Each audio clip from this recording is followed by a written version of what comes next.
And welcome back again to Survivor Hot Takes. We are Parvati's Two Little Green Men. It's me, Coach Drew, once again being joined by my friend Ben, who has let me use his basement for this episode of Survivor Hot Takes. Today, we are discussing something that the cesspool known as Survivor Reddit. I feel like they are changing their views on it. At least I don't see as much hatred of the move as I did years ago or even months ago. Today we're talking about JT giving Russell his idol and why it wasn't as bad of a move as people make it out to be. Before we get started with that, this is the second time we are filming this because something happened to the laptop Just went black. and we ended up rambling while live. So, uh, Ben is currently watching South Pacific on his first watch of all the seasons. So, Yep. we won't talk about JT's other I don't wanna know. comeback later on. This is only about JT's move in Heroes versus Villains. So, Ben, up to this point in your watches, idols are still at a One at a time. Yeah. So idols are not as prevalent now as they are later. So what are your opinions on idols? Okay, so idols, especially early on in the game with where we're watching it, it's incredibly valuable.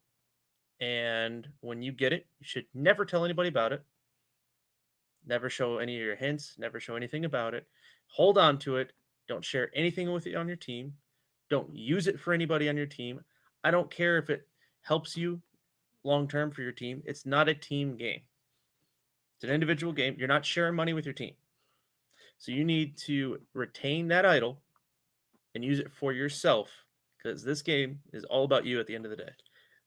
And so I will agree that the idols should be for yourself and you're playing to win and all that jazz. But it is also a social game, and in social situations, helping others out, especially in this game, either gets you jury votes or it builds very strong alliances with people that could be very beneficial to you down the road. And as you saw with Parvati, when Russell played it for her earlier in the game, and then Parvati playing it on Jerry and Sandra during this episode that we were talking about, helped her long-term game. And it also, because as you people remember, Jerry was a little bit hesitant to work with Parvati, and I'm pretty sure at one point she wanted to get rid of her. And after that, they're in the final four together along with Russell. So I do agree that, yeah, maybe people should be more selfish with it, but the facts are there, at least up to the point that you're watching right now, of sometimes playing idols on people or giving idols to other people can benefit your long-term game and even have you sitting at the end. One thing that does bring up to me now is I think I would play Survivor with a completely different strategy than a lot of people personally.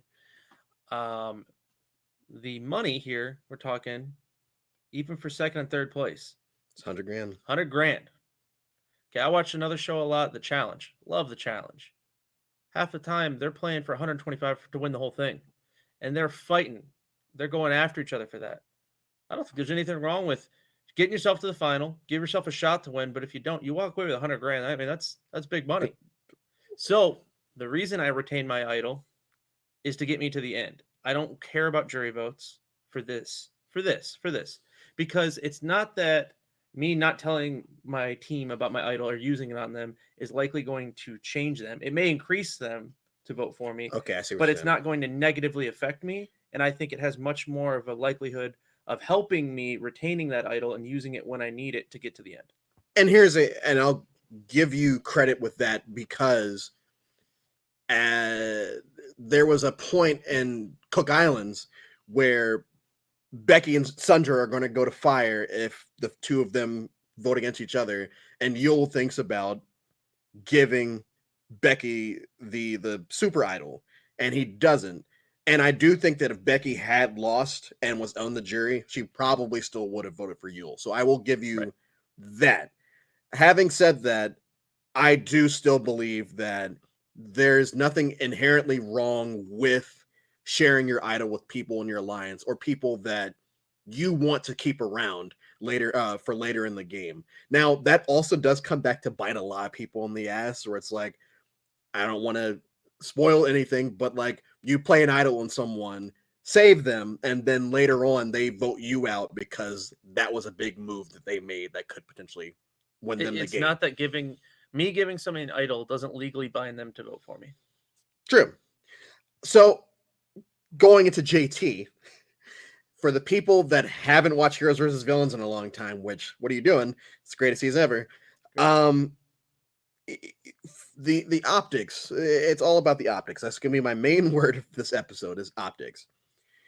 To JT and Rupert and Colby, they see this villains tribe and they see all of these men going home, and they've supposedly watched Survivor Micronesia at this point, and they know about the legend of Parvati. And so all you have to do is look at how many men are gone in that tribe at that point, and you don't know who this guy Russell is. All you know is that he is a villain, and that is it. But so is, I don't know, Boston Rob. But I don't think that if it was Boston Rob there, that JT would have given him the idol. I think because they didn't know about Russell, and probably a little bit has to do with the fact that they're all Southern, kind of had that bond that made JT want to give him a letter and the idol. The letter, I think, okay, you didn't have to do all of that. That was a tad unnecessary. But give Russell the idol. And him writing the idol is the big reason why everyone says he's stupid. The letter. The letter, I mean. Yeah. Sorry. No. I think it's both. I think people look at it as both. Okay, that was a really corny thing to do to write him a letter, and I think it a lot of wood was thrown on the fire with that by showing the scene of Parvati and Russell reading the letter and laughing about it, further knocking home the point that, oh, this guy's a moron because these two are reading the letter, and isn't he so stupid? But I don't think that him giving the idol away was necessarily a bad move. And this is actually where we left off before we got cut out last time. I'm going to use a football analogy where, there are many times over the course of a football season where a coach has to make a move that, statistically might not be the best, but if it succeeds, everyone looks at him as like, that's a brilliant coaching decision. And when it fails, it's like, oh yeah, what was this moron doing? He should be fired, this, that, and the other. And that's kind of how I feel about JT's move, because if he had given the idol away and Russell wasn't, running that tribe with Parvati and allegedly Danielle, if you watch any interviews with her, you're looked at, at this point, the legend of JT is the first perfect game. And so he's already looked at as one of the greatest winners of all time. Now, if he had pulled this off and had gone to the end with, I think it was Russell and Colby. I'm pretty sure in the letter he said Russell and Colby. I might be off about Colby. He would have been looked at as, once again, as one of the greatest players. And I do still think that JT is one of the greatest players ever. Do you really think that mattered to him, or did it matter for him to win the game? It mattered for him to win the game, but I think this is what he thought was his best chance at getting to the end of the game. Okay. So previously, when we recorded this before, you used the analogy of fourth and one. Okay. And 4th and 1, if you're going to look at it analytically for football, it's a good decision to go for 4th and 1. Okay, 4th and 5. 4th and 5, whatever. I think that this was a 4th and 20 type situation. Right now, you're tied up. It's 5-5. Okay. Why would you waste your idol, the most valuable thing to you, to retain yourself in this game, to help somebody in another tribe that you don't even know if they're going to stick with you afterwards? You don't need to do anything right now. Yes, maybe you're afraid that you'll go to Rocks, but that's a big fear. I'd much rather keep my idol than give it to somebody on the other tribe. I'd rather play it for myself, or if we know for sure that it's somebody in our tribe they're going after, we consider it for that. But I don't think for any circumstance you give it to the other tribe. I think it helps them in the Rock situation. Well, no. So, and I'll at this point, I guess you've only seen one season with Rocks. Yeah. Rocks are big, especially if you get rocked out with an idol in your pocket. I feel like that's almost worse than getting voted out with an idol in your pocket because you had no control in the rock situation. It was literally just fate. At least when you get voted, and I will never go in here and defend getting voted out with an idol in your pocket. But at least when you get voted out with an idol in your pocket, it's like, oh, okay, well, this guy's just, just a moron. But when you get rocked out, it's just like, how did you let it get to this point? There are other options available to you. And I think with JT giving his idol away at 5-5, oh no, this is still 5-6 because they still have to go to anyway. But they know it's going to 5-5. Yes. 5-5, you now have in your head, you have a 6-4 advantage over the villain tribe. And that was one thing about this season is people stayed very tribe loyal, except for Candace, but Candace sucks. In game. In real life, I hear she's an amazing human being. Doubt it. So everyone is staying tribe loyal for this season. So if you can flip Russell to the Heroes tribe and then just pick off this all-devouring women's alliance as you think is happening, you, Colby, probably Rupert, and Russell, you take out Amanda and Candace. I just think you're making a huge assumption. But not really, because that's what would have happened. But it would have been different. Yeah. It would have been different if Russell would have approached them, right? But why would he? But why would he do that? Because he knows he's on the outs with his tribe. But why would he? I guess my thing is because this had never happened before. I don't think that a person, which is another thing that give JT credit, it had never happened before where someone's like, oh, it looks like this tribe is doing this. Maybe we should help them out by, unless like a swap happens. But we're talking about in seasons where there's no swap. Oh, it looks like this bad thing is happening. Maybe I should slide this person the idol. So I think that JT was thinking strategically in that situation, but because it never happened before, I don't think that Russell would think, oh, no, I should do that. And also, he wasn't in trouble, so of course he wouldn't think to do that.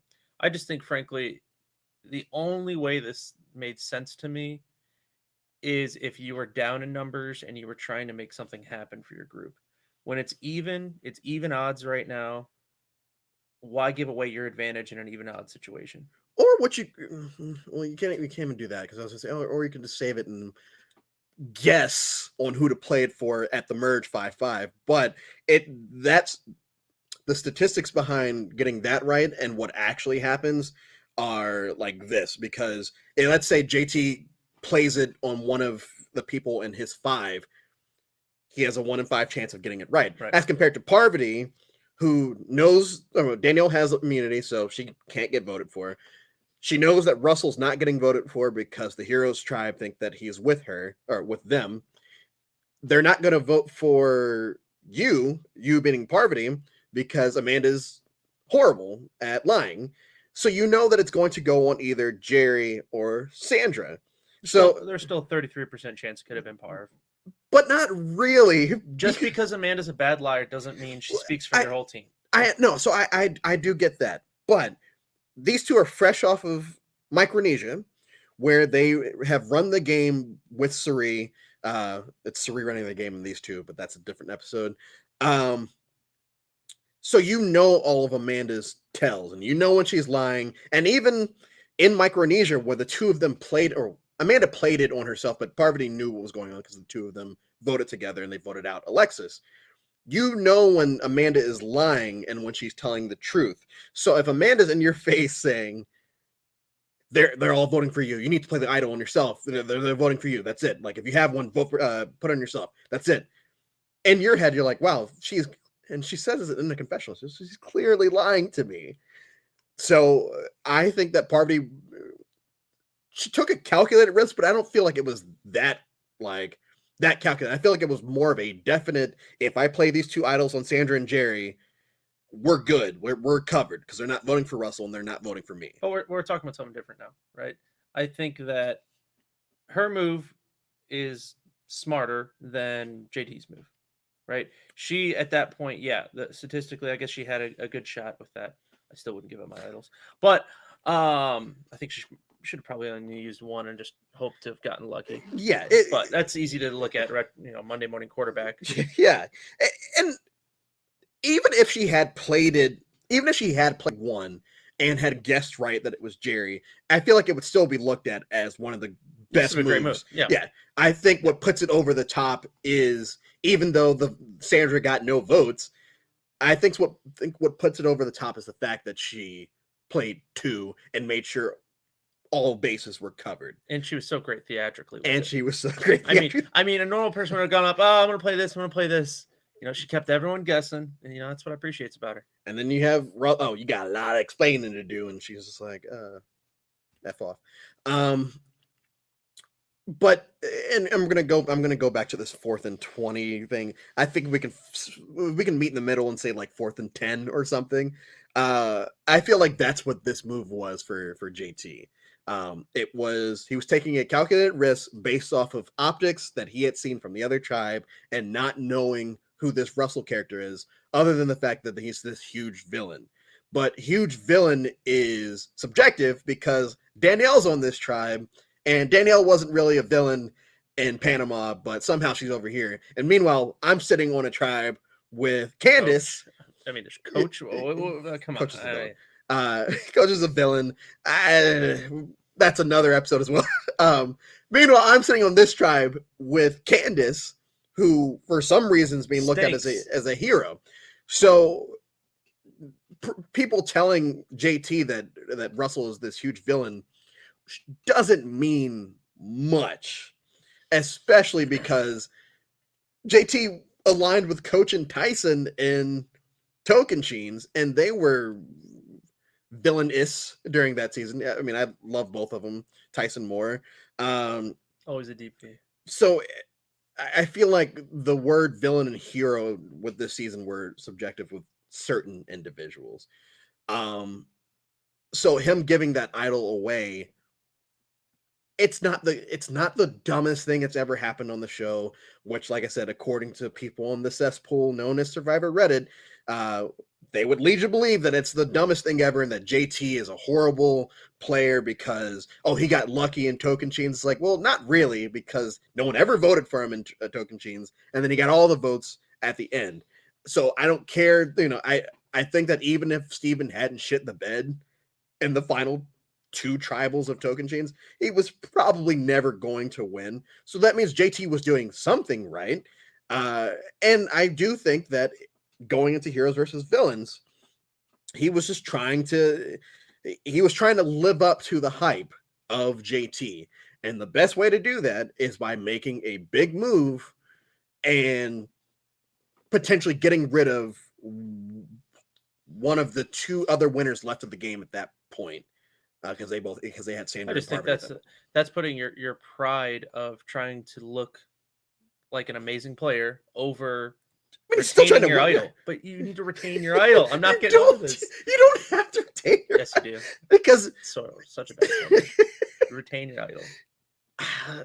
Okay, so we're gonna stray off the path for a second. Can I tell you one thing that was my first reaction when he wrote the letter? Yes. I legitimately, when I saw him write the letter, it was too good penmanship. The penmanship was way too good. And I legitimately had the initial thought of, what if they believe that this is a woman writing this for him? Like, before he delivered it to the letter. It was just an interesting thought I had. They had Amanda or... I don't know. Yeah, just the penmanship was way better than mine. For a guy, especially a guy from the South. I mean... Yeah. And I'm gonna stray off the path for a minute because I do find it interesting that you think that it's a dumb move to give away your idol. I don't think it's the dumbest move that's ever happened. No. I'm talking about idols in general. Yeah. So I guess where I'm lost on is, and I know you defended it earlier, but I want to go back on it. Mm-hmm. If the game is built on social bonds and everything, I feel, and I know you said it puts it over the top, but I feel like at some points in games you need to go over the top before the end of the game, if that makes sense. I just don't think that you making that move. So your idea is that Russell is going to be on your side and vote for you going forward, which we know doesn't happen in other seasons. So you're taking a huge chance there, and you're giving away the stability that you have if you have an idol that you can use when inevitably somebody targets you. Okay. So I have to keep beating around the bush because he needs to watch all the I know, seasons. I know, He I needs to know. watch all the- That's the thing. You know, I'm going to say something stupid here, and people are going to be like, "Oh, he hasn't seen season 27 yet." Wow, that's a good one. All right. But I do want to do a part 2 with this of this episode once he watches the next season that JT is on, because I think that firmly solidified the fact, JT's more in the eyes of the cesspool known as Survivor Reddit. But that will be sometime down the line, hopefully like August. Can we make it August? Yeah, we'll get there. Okay. We'll get there. Because I do want to get your opinion on that, because at that point we'll have a bigger sample size, and I would probably want to do an episode based off of, is JT an all-time good player or this, that, and the other? Because I know when the Russell Hantz show did their top 100 players, I believe JT came in at 10th, which a lot of people were annoyed about. And personally, I've been putting my list together for the last 15-ish months, and I have JT in my top 20. I think that yes, his time in Game Changers, whatever. But Heroes versus Villains, I don't think it was Eric in Micronesia. I don't think it was James in China. It's the worst. That's the worst one to me. That's the worst one I've seen. I don't even think it's worse than, it's not even the worst move on the season. The worst move on the season is Tyson basically voting out himself. So it's not even the worst move of the season. So how could it be this all-time worst move? And yes, worst moves, there can be 2 worst moves on a season, but I don't think this is one of them. It is. I think, like I said, I think the worst part of it all is the letter. If you take the letter out of the equation, I don't think that it's looked at as negatively as people make it out to be. But I could be wrong. And I don't know. And that's the point of the show. The point of the show is for me to come on here and ramble incoherently for 20 to 30 minutes about why people on Survivor Reddit are wrong all the time, except for when they agree with me, in which case, yeah, you guys are great. Other than that, final thoughts on the idol play. Oh, I guess we didn't talk about your reaction after it was done. Like after JT is gone, did you just sit there thinking, wow, that's the worst move ever? Or did it take you a while to figure out or to come to that conclusion? Or did it start from when he gave the idol away? Initially, I was obviously surprised, as everyone, that Parvati played 2 idols. Initially, it didn't even hit my brain that the second idol was JT's idol. It took me a moment to realize that. Obviously, after that, I thought it was an incredibly stupid move. But frankly, I thought it was a stupid move just giving the idol. And also, Russell giving Parvati the idol, I also thought is stupid. Because the second he got that idol, he should have hid the note, hid the idol, and decided when to use it when it was best for him. Maybe it was at that moment, but he should have used it at that moment. You don't give the idol king the idol. Also, another thing to think of here, if they're playing idols to save their team, why wouldn't he want to play that idol for Jerry to get a claim with her rather than Parvati playing it? Because I honestly don't think that Russell cares about anyone but my initial thought after it happened was, wow, that was incredible. And I think I was in the boat of it was a dumb move when it initially happened. And then my second time watching the season, I'm sitting there like, wow, okay, like if this would have worked, we would be sitting here exactly how people sit there when a coach makes a ballsy decision in football or whatever. So I honestly, and I think that's the case with a lot of dumb moves in Survivor. If you want to compare it to sports, I do think that the Eric move was incredibly dumb, but if he had and they didn't vote him out, which he probably would have won the game. So yeah, my final thoughts on the season, or on JT giving the idol away. It's no big deal. Now, when we talk about game changers, hopefully in August, I have some strong opinions on his things in that season. But that's for next time. I think next week we are discussing one of my favorite winners of all time. I'm not going to say who the winner is because Ben hasn't finished the season yet. But the winner of South Pacific, I will be discussing why I think that their win is a lot better than people give it credit for. It's going to be similar to my Survivor Marquesas / Vesepia defense that I did a few weeks ago. But until then, thank you guys for tuning in, and we will catch you on the other side.